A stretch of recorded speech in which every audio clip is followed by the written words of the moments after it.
नमस्कार आणि good morning family. Shri Swami Samarth. तर सकाळचे 6:15 वाजलेत. कामावर पोचली आहे बघा. झाडांमध्ये किती छान कलरफुल लाईट आहे का नाही. अजून उजाडलेलं नाही आहे पण खूप छान वातावरण आहे. मस्त थंडी पडलेली आहे.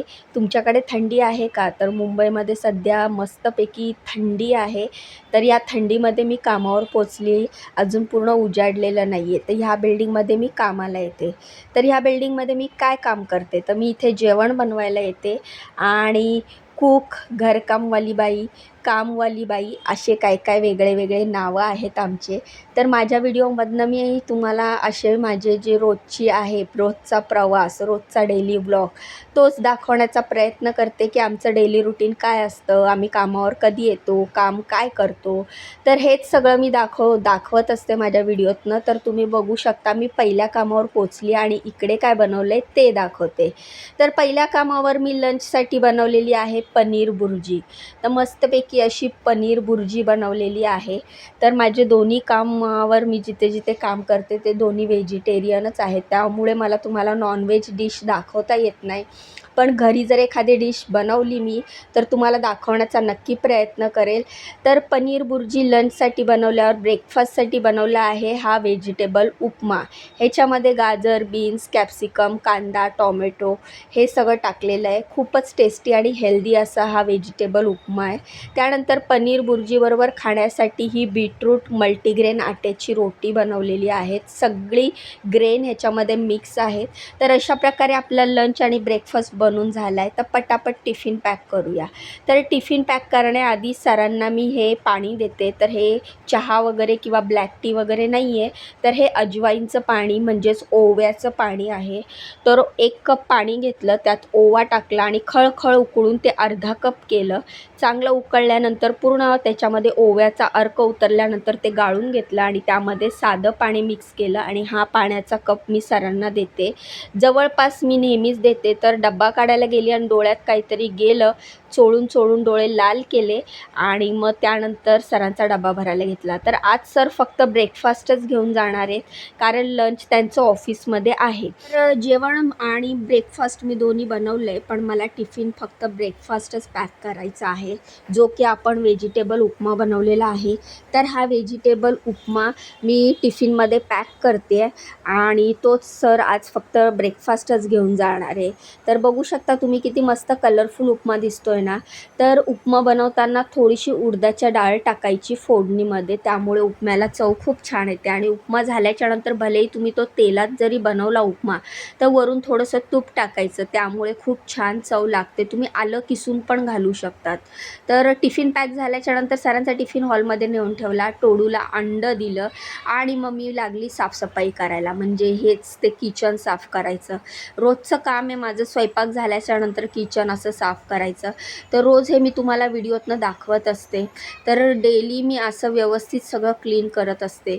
तर तरीही तुम्हाला असं वाटतं काय की मी किचन असं घाण वगैरे ठेवून जात असेल, तर असो.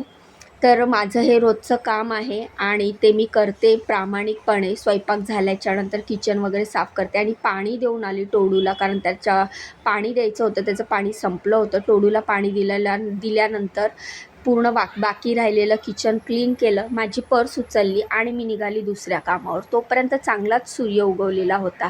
सूर्यदेवाचं दर्शन घेतलं आणि म्हटलं चला बाबा, फायनली सूर्य उगवला आहे, म्हणजे जरा थंडी कमी वाजेल. नाहीतर पहाटे एवढी थंडी असते ना.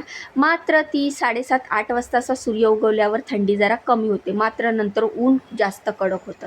सगळी बटणं बंद केली, किचन गॅस क्लीन केला, उरलेलं जेवण झाकून ठेवलं, खिडकी बंद केली आणि मी निघाली दुसऱ्या कामावर. तर बघा टोडू असाच बसलेला असतो. मॅडम म्हणतात मी जाईपर्यंत तो दरवाजात असाच असतो किचनच्या, आणि मी माझा दरवाजा खेचून म्हणजे मी मेन डोरनी बाहेर निघाली की मग तो उठतो आणि मस्त जाऊन त्याच्या गादीवर झोपतो.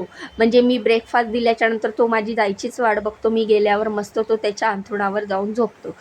मात्र आरामशीर झोपणं हे आमच्या आयुष्यात नाही. एक तर आम्हाला सुट्ट्या नसतात. थंडी, पावसाळा, उन्हाळा काहीही असो, आम्हाला पहाटे लवकर उठावं लागतं. पण मंडळी, कधी कधी असं वाटतं यार आम्ही पण 9-10 वाजेपर्यंत मस्त अंथरुणात लोळत पडावं, चांगली झोप काढावी. पण पहाटेची झोप आम्हाला मिळतच नाही, जी की आपल्याला खूप आवडते. आणि मला पण पहाटेची झोप आवडते, पण मला पहाटे लवकरच उठावं लागतं. तर अशा प्रकारे लिफ्टमधनं आली दुसऱ्या कामावर. आता इकडे बघूया इकडे काय बनवायचं आहे. तर दुसऱ्या कामावर मी पोचली, दरवाजात पडलेला पेपर उचलला आणि घरात एंट्री केली. तर इथे मस्तपैकी ज्वारीच्या भाकरी बनवायचा बेत होता. तर अशा टम्म फुगलेल्या ज्वारीच्या भाकरी मी बनवलेल्या. ह्या घरामध्ये माझ्या हातच्या भाकरी प्रचंड आवडतात. आठवड्यातनं एकदा म्हणजे सॅटर्डे संडेला तरी भाकरी असतात. इवन ह्यांच्याकडे पाहुणे जरी आले ना, तरी ते पाहुणे यांना असंच म्हणतात की तुम्ही रीमाला सांगा ना तिच्या हातच्या भाकरी करायला. तुम्ही मला ज्वारी, बाजरी, तांदूळ, तुम्हाला सांगते मका, कुठल्याही प्रकारच्या भाकरी बनवायला सांगा, मी अशाच बनवते. त्यानंतर हे वांगे भाजलेले आहेत, म्हणजे वांगे भाजते मी. भाकरी केली मग वांग्याचं भरीत तर पाहिजेच ना. तर मस्तपैकी वांग्याचं भरीत, भाकरी, डाळ, भात असा पूर्ण स्वयंपाक इकडे बनवायचा होता. तर अशा टम्म फुगलेल्या भाकरी बनवल्या. वरण भाताचा कुकर लावला, वांगी भाजून घेतली. तर वांगी भाजल्यानंतर वांगी थंड होण्यासाठी ठेवायची, मग त्यानंतर वांग्याचं भरीत करायचं. तर अशा प्रकारे माझ्या भाकरी झाल्या होत्या. डाळीला फोडणी दिली होती मी, अशी मस्त डाळ बनवलेली होती गोडा मसाला घालून. अशी आज त्यांना घट्ट डाळ पाहिजे होती, तर अशी गोडा मसाला घालून मस्त डाळ, भात, भाजी म्हणजे वांग्याचं भरीत, भाकरी असं सगळं बनवलं होतं. आता या कढया वगैरे सगळ्या रिकामी करायच्या आहेत. सगळं जेवण दुसऱ्या छोट्या टोपात ट्रान्सफर करते आणि त्यानंतर हे सगळे भांडे घासायचे आहेत. कारण की भाकरी बनवल्या म्हणजे किचन गॅस हे खराब होतंच आणि माझ्याकडनं तो खूप जास्त खराब होतं. कारण माझं कॉन्सन्ट्रेट छान गोल गरगरीत पातळ भाकरीकडे असतं. मी असं कच्चं वांग्याचं भरीत बनवलेलं आहे. म्हणजे मी 2 वांगी भाजलेली ना, तर एका वांग्याचं असं कच्चं भरीत, त्याच्यात कच्चाच कांदा, तिखट, मीठ टाकलं, कोथिंबीर टाकली, तेल टाकलं आणि असं कच्चं भरीत बनवलं. आणि एक वांगं असंच भाजून ठेवलं. ते संध्याकाळी ते बनवणार आहेत. फोडणीचं भरीत किंवा कच्चं भरीत, भरीत कसंही असो भाकरीबरोबर खूप टेस्टी लागतं. एवढा सगळा भांड्यांचा ढीग घासायचा होता. कढया वगैरे रिकामी करायच्या होत्या. चला मी पटकन आवरते, सगळी भांडी वगैरे आवरते आणि मग तुम्हाला भेटते. फायनली माझं सगळं काम झालेलं आहे. तुम्ही बघू शकता मी डाळ टोपात काढून घेतलेली आहे, म्हणजे कढई रिकामी करून कढई घासली, भाकरी काढून ठेवल्या. मॅडम टिफिन घेऊन ऑफिसला गेल्या आहेत, भात काढून ठेवला, वांग्याचं भरीत काढून ठेवलं आणि जे एक वांगं भाजून साल काढून ठेवलं आहे ते पण असं ठेवलेलं आहे. किचन गॅस सगळा क्लीन केला, सगळी भांडी घासली, खूप जास्त भांडी होती. त्यानंतर भांडी पुसून वगैरे जागेवर ठेवली आणि मी निघाली माझ्या घरी. तर ही 2च कामं आहेत माझी आणि ही 2 कामं माझ्या अंदाजे माझ्यासाठी पुरेशी आहेत. कारण मग बाकीचा वेळ मला घरच्यांसाठी द्यायला लागतो, मुलांसाठी द्यायला लागतो. मुलं आता शिकत आहेत, मुलांचं शिक्षण चालू आहे, तर पहिली प्रायोरिटी आपली मुलं असतात, त्यांचे शिक्षण असतं. त्यामुळे मी सकाळी पहाटे लवकर कामाला जाते, जेणेकरून बाकीचा वेळ मी मुलांसाठी, घरासाठी देऊ शकते. तर अशा प्रकारे सगळी बटणं बंद केली, किचन गॅस क्लीन केला, खिडकी बंद केली आणि मी लागली घरी जायच्या तयारीला.